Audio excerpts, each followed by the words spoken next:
Hello friends, good evening. कैसे हैं आप सब? आशा करते हैं आप सब अच्छे होंगे।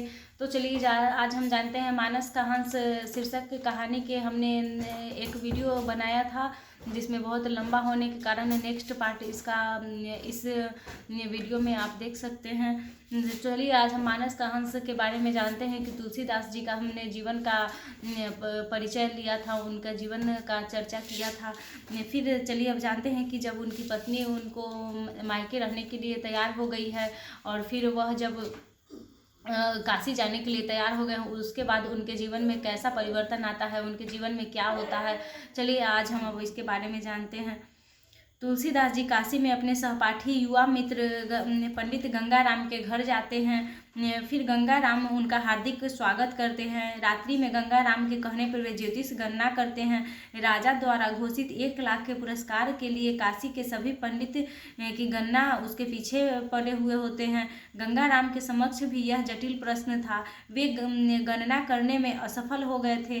तुलसीदास जी को परिश्रम के बाद ही सफलता मिली थी। वे गंगाराम से कहते हैं, तुम लाख मुद्राओं के बराबर में नाचते हो और मैं रात भर राम जी के दरबार में उनकी चाकरी करता हूँ। गंगा स्नान करके तुम सीधे राजा जी के यहाँ चले जाओ। कुंवर जी को तो किसी अन्य वन्य वस्तु से नुकसान पहुंचाया है और न किसी प्रकार शत्रु चक्र में ही फंसे हुए हैं। दरअसल उन पर काशी और पंडितों पर इन 2.5 दिनों तक माया का प्रभाव बना हुआ रहता है। सवा पहर पहले ही कुछ पंडितों ने राजकुमार कुशल घर लौट आए हुए होते हैं। तुलसीदास की भविष्यवाणी सिद्ध हुई है। गंगाराम जी की काशी पर प्रशंसा होने लगी है। काशी में उनकी प्रशंसा होने लगी है। उन्हें 1.25 लाख रुपए से पुरस्कृत किया गया है। वे घर लौट आते हैं। तुलसीदास जी को गले लगाकर कहते हैं, आज मैंने मान लिया कि मित्र की श्रद्धा और विश्वास के बिना कोई विद्या, कोई कर्म, कोई वचन सफल नहीं होता है। अब तक तुम मेरे गुरु भाई ही थे, किंतु अब मेरे गुरु बन गए हुए हो। दोनों मित्र अंदर चले जाते हैं। कुछ दिनों बाद तुलसीदास जी को घर की याद सताने लगती है और वे घर की ओर प्रस्थान कर गए होते हैं। राजापुर के नौका घाट पर नाव चल लगी है। राजा भगत तुलसी को देखकर हर्षित हो गए हुए हैं।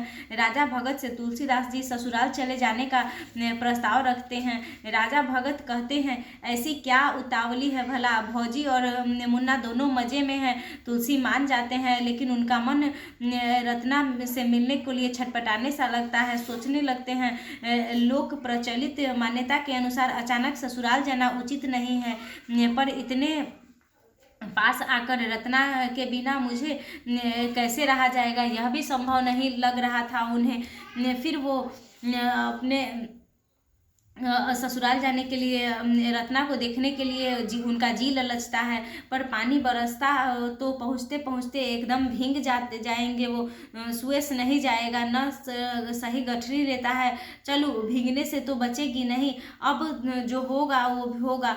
राजा भगत को हुंडी देकर और व्यय को ब्यौरा बताकर तुलसीदास जी अपने ससुराल की ओर प्रस्थान करते हैं। अपनी पत्नी से मिलने, रत्ना से मिलने वो अपने ससुराल जाते हैं। नाव की यात्रा, नदी की तूफान, आकाश में काले मेघों की घुड़दौड़, बिजली की चमक और युवा तुलसी के मन में रत्ना से मिलने की आतुरता, यह सब एकदम से प्रभावित करने का दृश्य बना रहा था। उस वक्त ससुराल के द्वार पर उन्हें बड़ी देर तक घुंडी खटखटानी पड़ी है। आवाजें दी, फिर जाकर द्वार खुले हैं। गंगेश्वर और उनकी पत्नी के ताने सहने पड़े हैं। ठंड से शरीर कांप रहा था। पोटली के भी वस्त्र गीले थे। रत्ना को पति का किया गया अपमान अच्छा नहीं लगा है। फिर बोल उठी है, जमाइयों में अंतर होता है। रावणों की आड़ लेकर राम को नकारने वाले कभी पंडितों की श्रेणी में नहीं गिने जाते हैं। वो अपने पति से ऐसा बात करती है, भाई को अपने संबोधित करते हुए।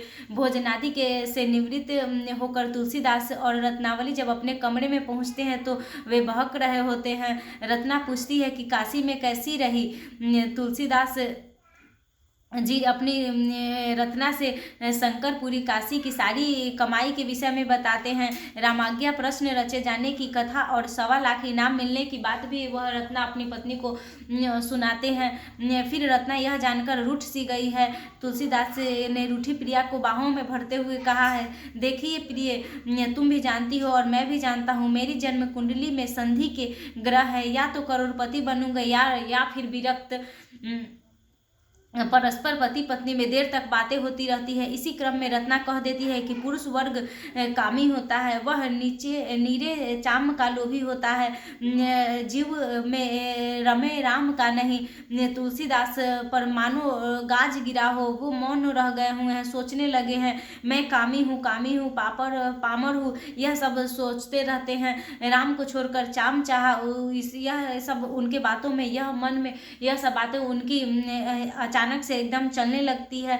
अब वह मादक है किंतु प्रलोभन छोड़ तुलसी, यह सब उन्होंने अपने अंतर ही मन में यह सब बातों का चिंतन करने लगते हैं। तुलसीदास जी ने सोती रत्ना और सोते तारापति को छोड़कर मुक्त संसार की ओर से प्रस्थान कर ले जाते हैं और वह अपने ससुराल से उसी वक्त निकल जाते हैं। उनकी पत्नी को बातों उनका बहुत ही कठोर लगा है उनकी, इसलिए वह वहाँ से चले जाते हैं और उनकी भेंट ब्रजदत्त से होती है। जब वहाँ से चले जाते हैं, तुलसीदास घर से निकलकर यमुना नदी के किनारे चलते हैं, ध्यान स्नान इत्यादि करते हैं। फिर वहाँ से आगे जाने की तैयारी करते हैं, प्रारंभ करते हैं।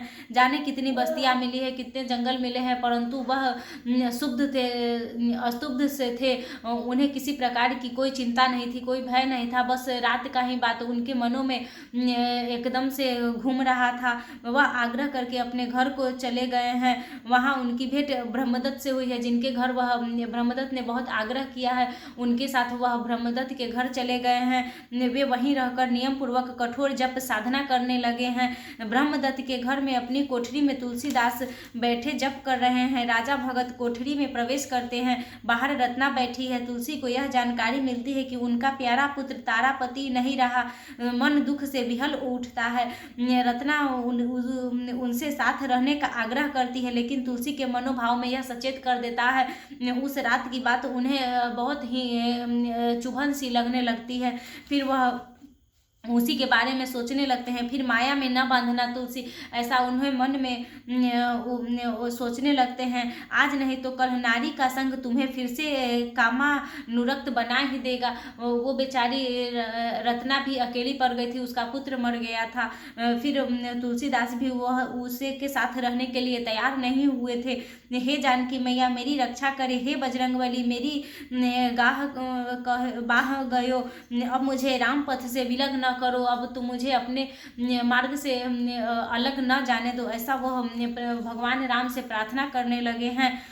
रत्नावली का करुण क्रंदन और प्रलाप चलता रहता है। तुलसीदास चुपके से निकल पड़ते हैं। तारापति की मृत्यु समाचार और चित्रकूट में रत्नावली के भेंट से तुलसीदास जी के हृदय भेदने लगा है। वे अपने मोह से त्राण पाने के लिए भागे तो अवश्य, पर उन्हें चैन न मिला है। वे घूमते भटकते जनकपुरी जा पहुँचे हैं। जानकी जी ने उन्हें नई आस्था प्रदान की है। वे फिर वहाँ से प्रयाग गए हैं और वाल्मीकि आश्रम गए हैं। एक साधु के साथ अयोध्या की ओर प्रस्थान किया है। सारा मार्ग उनकी कल्पना के लिए हरा भरा रहा है और जब उन्होंने अयोध्या में प्रवेश किया है तो वे राम विहल बन चुके थे। अंतर्मन उस समय राम मतवाला हो गया था। ऊपर की काया तुलसी की थी, पर अंतःकरण में वे राममय बन गए हुए थे। उनकी भेंट साधुओं से हुई है, लेकिन सच्चा साधु उसमें कोई नहीं था। वे वहाँ से रामानुज संप्रदाय के मठ में गए हैं और वह एक कोठरी बन गई है। महंत जी तो भले थे, कुशल व्यवहारी थे, चापलूसी पसंद नहीं करते थे। जो व्यक्ति सदैव ही हाँ में हाँ मिलाता रहता था, वे उनके साथ नहीं रहना चाहते थे। वे उनको सराहा नहीं करते थे, सम्मान भी नहीं दिया करते थे वैसे व्यक्तियों को। फिर काशी जाकर तुलसीदास जी गंगाराम जी के घर पे ठहरे हैं। वहीं राजा टोढ़ल से मित्रता होती है। फिर हनुमान फाटक पर उन्हें ठहरने की व्यवस्था की जाती है। फिर वहाँ से लोगों का उपद्रव करना पड़ता है, प्रारंभ कर देते हैं लोग उन्हें उपद्रव करना। उनकी कोठरी में आगे मरा हुआ कुत्ता, हड्डी के टुकड़े इत्यादि फेंक दिए जाते हैं। वो समझाने पर भी, टोडर को लाख समझाने पर भी वह नहीं मानता है। उसी रात्रि में वहाँ से वह भागकर गोपाल जी के मंदिर में गए हैं, किंतु गोपाल मंदिर में अधिक दिनों तक नहीं टिक सके हैं। वे प्रशंसक खोजते खोजते वहाँ भी जा पहुँचे हैं। गोपाल मंदिर के में पुजारियों के तरह तरह का भी अपमान उन्होंने सहा है। इस प्रकार उनका जीवन अनेक प्रकार के दुखों से, दुविधाओं से पूरा रहा है। उस समय तुलसीदास जी अरण्य कांड की रचना कर रहे थे। फिर उन्होंने रामायण की रचना प्रारंभ की है और निश्चित समय मास इत्यादि की, पीपल की दबात, स्याही और पुड़िया साढ़े की 2 कमले लाए हैं और उसी से रामायण की रचना कर रहे हैं। फिर अरण्य कांड लिखे हैं। फिर तुलसीदास की प्रेरणा से नगर में जगह जगह अखाड़े बन गए हुए हैं। हनुमान जी की मूर्तियाँ स्थापित हो गई है। कवि की काव्य रचना अविराम गति से आगे बढ़ती रह गई है। एक रैदास भिखारी जो ब्रह्म हत्यारा था, उसे अपने को कटोरे में भोजन कराने के स्वरूप काशी में प्रायः सभी स्थानों पर यह चर्चा फैल गई होती है। एक दिनहीन अबल की सेवा का परिणाम विपरीत ही हुआ है।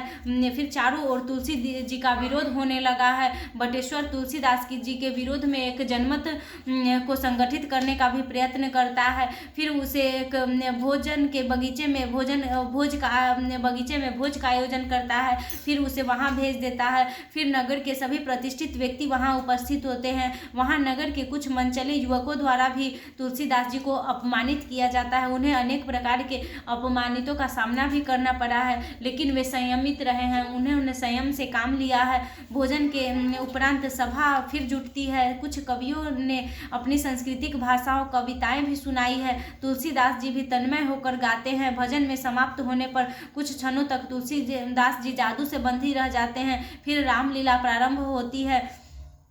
फिर अब इस जन्म में हमारा तुम्हारा सदैव ही मिलन हो सकता है। श्री राम और इस अधम तुलसी में अंतर है। लोक का चरित्र गिरा हुआ है, उसे उठाने की कामना रखने वाले कठिन का त्याग करना होगा। और तुम तपो की देवी हो, उन्होंने ऐसा प्रार्थना करता है। हाँ तुलसी, अपनी पत्नी को उसकी मृत्यु के एक बार पूर्व दर्शन करने का वचन अवश्य देते हैं कि एक बार मैं तुमसे अवश्य दर्शन दूंगा, एक बार जरूर मिलूंगा, ऐसा उन्होंने एक वचन भी दे दिए होते हैं। कुछ दिनों बाद तुलसीदास मठाधीशता का त्याग कर देते हैं। फिर 80 घाट पर आ जाते हैं। उनके द्वारा रहने की सुखद व्यवस्था कर दी जाती है। वे घूम घूम कर राम नाम के प्रचार के लिए राम कथा के साथ साथ रामलीला का भी आयोजन करते हैं। फिर काशी की इस उत्पात का परिणाम यह हुआ है कि अकबर बादशाह ने नए सूबेदार में रूप अबू रहीम खान खाना को वहाँ भेजता है और रहीम ने यहाँ आते ही तुलसीदास से मिलते हैं और बंदी बनाए जाने के कारण उनसे क्षमा भी मांगते हैं। काशी में अंधेरी गलियों में चूहे मरने लगे हैं। जोरों की प्लेग का प्रसार हुआ है। शमशानों की ओर लाशें जा रही हैं। कुछ के मुंह नहीं निकल रहा है, कुछ भी वह नहीं बोल पा रहे हैं।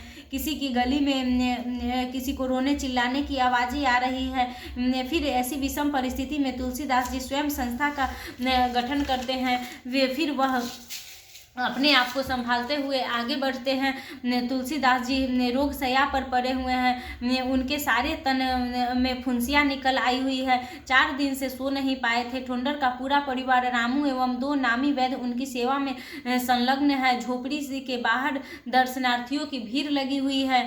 फिर कविवर कैलाश के सामने बैठे हुए हैं। राजा भगत गंगाराम वो सभी उनके लिए चिंतित हैं।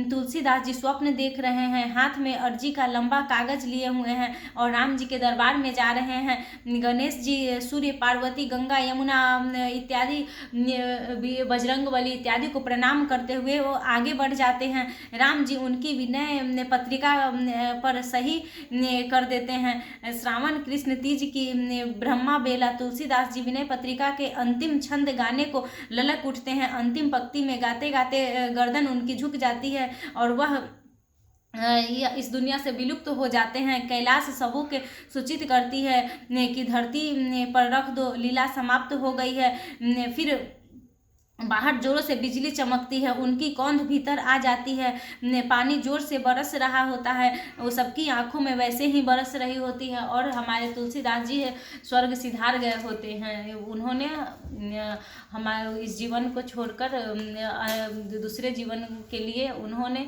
अपने आप को प्रेरित कर लिया है। तो चलिए अब मिलते हैं हम नेक्स्ट वीडियो में। Thank you.